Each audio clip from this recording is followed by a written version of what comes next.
The presidential Amnesty program is set to empower 2,500 Niger Delta youths. The youths will be empowered through industrial fishing and associated seafood production. The program geared towards contributing to an architecture that places emphasis on economic and sustainable development in the region will take off through a joint venture with a group of local and international partners. The federal government is optimistic that the project will take a sizable number of militants and agitators of crime, as well as boost economic development. Well, joining me is a Senior Special Assistant to the Vice President on Niger Delta, Edobor Iyamu. Thank you for joining us on TVC Breakfast. Now, quickly, give us an insight into the trip to Greece and Costa Rica. When will it take place? We're hopeful that this should happen by the end of the month.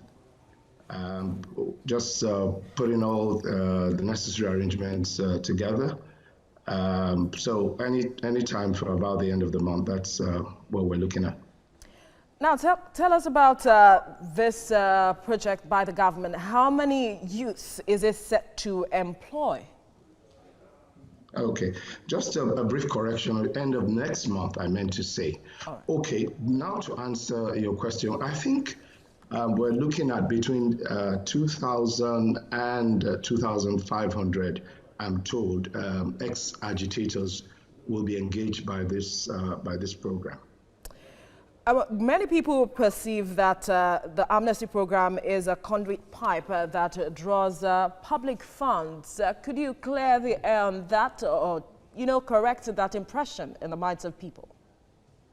Well, as you well know, the Amnesty program was put together or came into being under the administration of President Yar'Adua.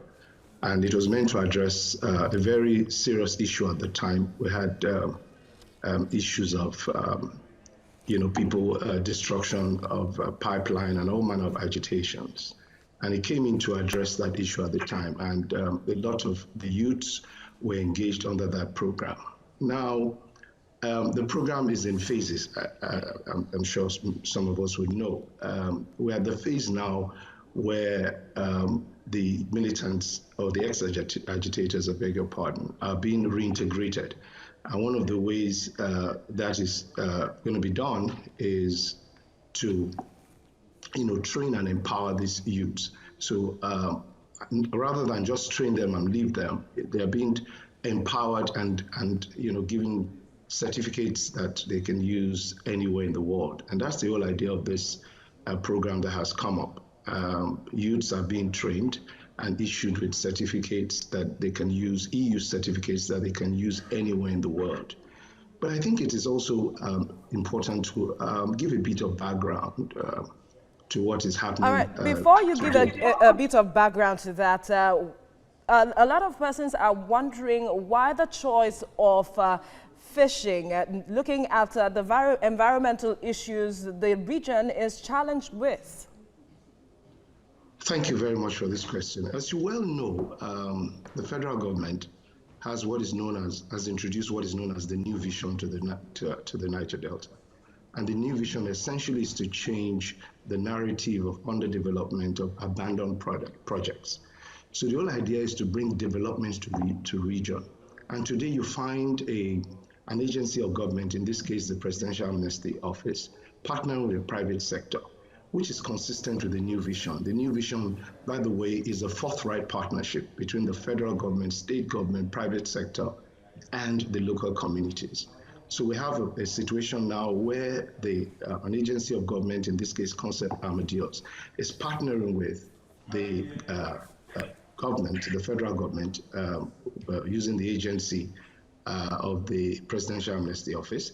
And the choice now is to, amongst many programs that the federal government is doing, in this case, we're training people in modern fishing techniques and shipbuilding techniques. Now, don't forget that in the past, the region has been known for fishing. I mean, that is something that they do all the time. It's something that a profession that the region is known for. And so the idea behind this is to introduce these people to modern fishing techniques using trawlers, which will ultimately ensure that, they have great trawlers, which will ultimately ensure that, they have great, the yields from this activity is a lot more than the, archaic and old ways they're used to doing things. All right, quickly before we let you go, the MOU is said or reported to have been signed about 2 years ago. Why did it take this long before taking up this trip? Well, this is the processes, everything goes through a process. And all this while, it has been going through the different processes. I'm sure, as you well know, it had to go through the ARGP Focus Lab and all of the different processes that was required to make it happen. But the interesting thing today is that the MOU has been signed and we're ready to go. Now, don't forget, with this is a huge burden, if you like, or that's going to be taken off the Amnesty program, because just as I mentioned, about 2,000 to 2,500 ex-agitators are going to be trained and empowered and given certificates that they can use anywhere in the world. We would ultimately want them to work here, but the kind of certificate they're going to be issued with is one that they can use anywhere in the world. And so this is a very, very good thing, and we're all excited and we're looking forward to it.